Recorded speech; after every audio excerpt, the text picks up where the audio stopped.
Today, we're going to be making 3 different types of marinated chicken, and the possibilities for the flavorings for this are out of this world. And can I tell you, it only costs $2.50 a serving, at least in my grocery store. The reason I'm excited about this recipe is because, first of all, it's very inexpensive. It's very versatile. You can have it with rice, you can have it with vegetables, you can eat it as a snack, you can have it with your breakfast scramble. You can use it a lot of different ways. And out of this $2.50 per serving, you get 6 serving that you can use throughout the week. And it takes next to no time to make. For today's recipe, all we need is 2 pounds of chicken. You can use chicken breasts, chicken thighs, thinly sliced, the whole breast, it doesn't matter. So all we need is salt and pepper first. We need smoked or regular paprika. Can't do anything without garlic, right? So I'm using our Lazy Man minced garlic. And then we're going to use a seasoning pack. So I make my own taco seasoning. So it's about 4 tablespoons of that equals one of the packets. And then we use 2 other packets for different flavorings that I'll show you in the video. And then 1 can of diced tomatoes. And that's it. You may even have all of these ingredients, except the chicken, in your refrigerator in your pantry already. Interested? Stay tuned. So first, take 2 pounds of chicken. This is what was left over from the other 2 batches. And we put it into sealable pan, right? So I need a container that I can swirl the marinade around in. And then we're going to add some diced tomatoes. Now, I'm not 100% sure if I could get away with a smaller, but I'm using a 28-ounce can. And as you'll see later on with the finished product, it doesn't boil over, although I was quite concerned about it. So let's see what I did to keep that from being a problem at the end.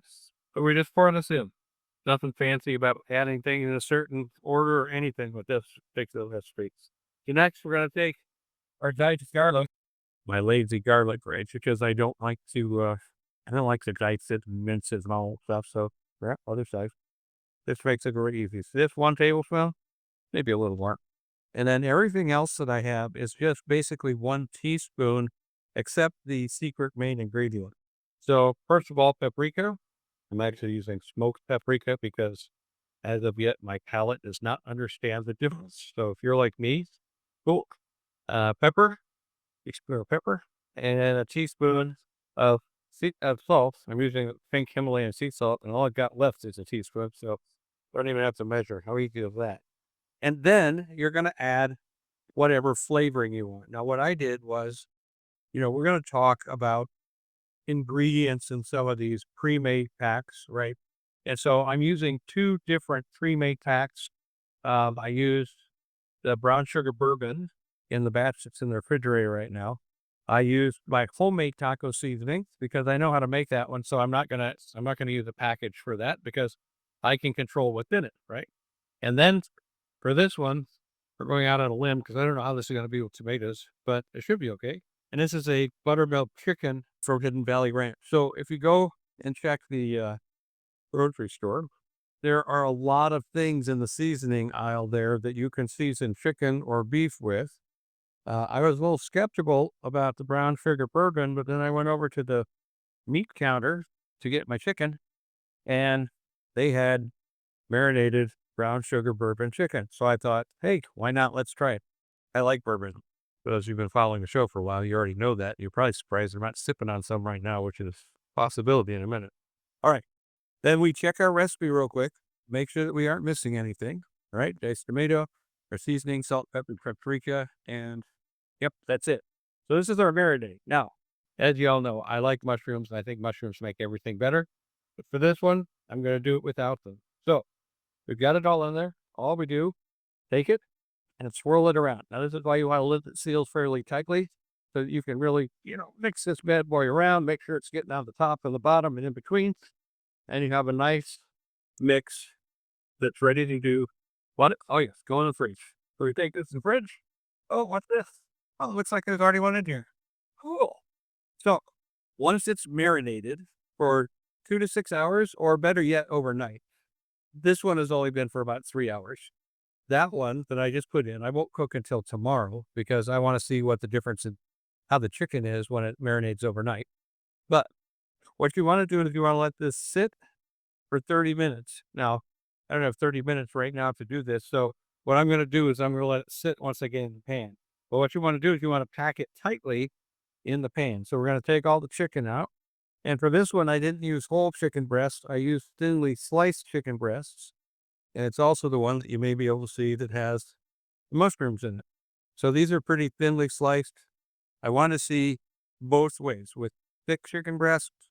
Because the original recipe that I saw used chicken thighs. And I don't really like chicken thighs. So I decided to go with chicken breasts. That also gives it a little bit more protein. Once you get the chicken in and it's packed in nice and tightly, then we just put a bunch of this marinade. Make sure we get as many of the mushrooms as we possibly can. This one, because of the mushrooms, that's what I'm afraid of. It's going to be just a little too much to fit in the pan. So what are we going to do about that? Well, boys and girls, I have a plan. Imagine that. Now, from the first batch that I made, I had some that didn't fit in either.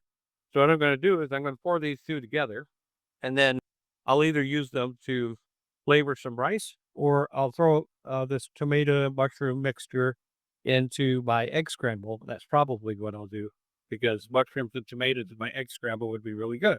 So nothing's going to waste if you make too much.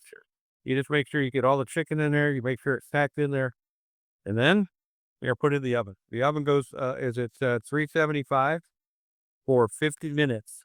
Now, in our case, we're going to let this set for 30 minutes before we put it in the oven so that it comes to room temperature, because that's supposed to make it better. I don't know why yet. Maybe one of you will tell me in the comments.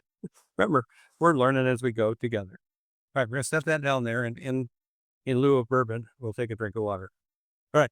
So you see, you have you could do a lot of different things with this. So if there's certain seasonings that you like, you can make your own. If you like Italian chicken, you could use the tomatoes and different Italian seasonings and make it any way you want. I personally think the one I'm going to like the best is going to be the one with the taco seasoning, but I'm holding out hope that brown sugar bourbon is pretty good too. All right. So let's pretend like I've got one in the oven. Oh, wait, I do. You'll notice I used a baking sheet under it just in case it boiled over. Because, like I said before, there's a lot of stuff in here. It was pretty close to the top, and I wanted to make sure that there's a mess in the baking sheet, not in my oven. So we're going to give this a second to cool down, and I'll show you what we do next. All right, so what we're going to do with this, you want to be really careful. You may want to make sure that it's totally cooled off, unlike this one, which isn't totally cooled off yet, before you try this. But what we're going to do is we're going to drain the juice. I'm going to drain the juice into a can. Oh, yes. Well, just the juice, leave the tomatoes. I try and do that without flipping this pan or ruining everything in this one. Yeah, we spilled some, but we'll probably live. Then, it took me a while to figure out why we're doing this, but it makes sense now. Then we take it and we pour it over the top. It's going to bathe it in all those awesome juices. Then we're going to set it down in the mess, because I'm just going to make more. Then we're going to do that one more time. Now I'm going to scoop some of these tomatoes over to the other side so I don't get them in there. Although, with what I'm going to do with these, a little tomato is not going to be a bad thing. All right. Now we get the juices out. Kind of shake that chicken around because it's stuck in the crevices on the other side. Okay. Now, if you think that's a mess, just wait. It's about to get worse. Now, we're going to take the chicken, plop it up on the cutting board, and this is where it would be really nice if it was all cooled off, all right? But I'm going to try not to swear too much as we do this. Let's grab a knife. And we're just going to cut this. Now, you can slice it, you can chop it, you can dice it, you can do whatever you want. Now, here's the thing. What are we going to use this chicken for? That will also, perhaps, determine how you cut it. Boy, let me tell you, this is some of the juiciest chicken I think I've ever seen outside of the hot pot. Well, you can see it's dripping. It's also kind of hot. And that's dripping from the inside, not from the juices on the outside. So there's a lot of different things you can do with this. So, what, for example? Well, you remember my egg scrambles? I like all kinds of different protein sources in my egg scrambles. While I'm kind of partial to ground beef, I will use turkey, ground turkey. So this chicken would work great for that if I dice it up a little bit. You could use this to eat just as a snack. You need a good protein snack. This would be perfect. You could use this over rice. You could use it as the main dish with vegetable sides or whatever else you're going to have for the sides. And I'm going to chop this because you could also use it. Another application would be on a salad with the proper ingredients, right? Something that all those tomatoes and all those spices are going to go along with. So there's a lot of different things you can do with this. And in just a minute, after we get this first one done, I'm going to taste it and I'm going to let you know what I think of it because, well, that's kind of important since I haven't had this before. I just can't imagine it not being delicious. I like tacos, seasonings. I like tomatoes. I like everything about this. Now I'm going to take this. I'm going to dip it in here. Make sure I get a hunk of tomato with that. A little warm. Don't try this at home unless you make sure it's cool now. Oh, you know, this is so good. I'm really going to have to do more work with marinades. And I can't wait to see what happens when I let this one set overnight that's in the refrigerator and then cook it. I have a feeling it's going to be even more flavorful. And then the other thing will be interesting is to see if with the sliced one, if that has more flavor as well, because there's more surface area for the same 2 pounds of chicken, right? And then, of course, I wanted to dip into a mushroom, but then I remembered that's raw chicken, and that would probably not be the healthiest thing I could do for myself. So, which means I also have to be careful with the sauce that I'm saving for my egg scrambles to make sure that that's cooked and nobody just like starts eating it. So this is very fast. You saw how long it took to make it. The longest thing is going to be the 30 minutes waiting and the marinade time, and then the chopping it really is going to take more time than it does for the prep. So, yeah, marinade is something we're going to do some exploring in. If you've got a marinade recipe that you want us to try and showcase for you, let us know. How do you do that? Well, you can go to school.com/meal prep. And thanks to my friend Ricklin Cosner at Lone Wildflower Company, who made our t-shirts for me. And we'd be more than happy to take in any recipe requests that you want, have you be part of our community. Hey, there's a free 7-day trial that you can come and check us out and see if you want to play. So that's it for today. This batch right here is going to make 6 meals. So between the three that I'm going to have 18 different meals that I can make, and it costs $2.50 per serving. You get 306 calories and 46 grams of protein. I mean, that's just those are amazing macros.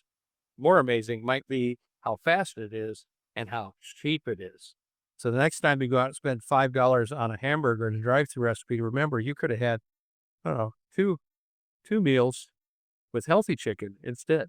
So if you enjoyed this and you'd like more recipes and you'd like a community of people helping you and working with you to come up with even more ways that you can make your meals healthy, inexpensive, and delicious, join us at school.com/meal prep.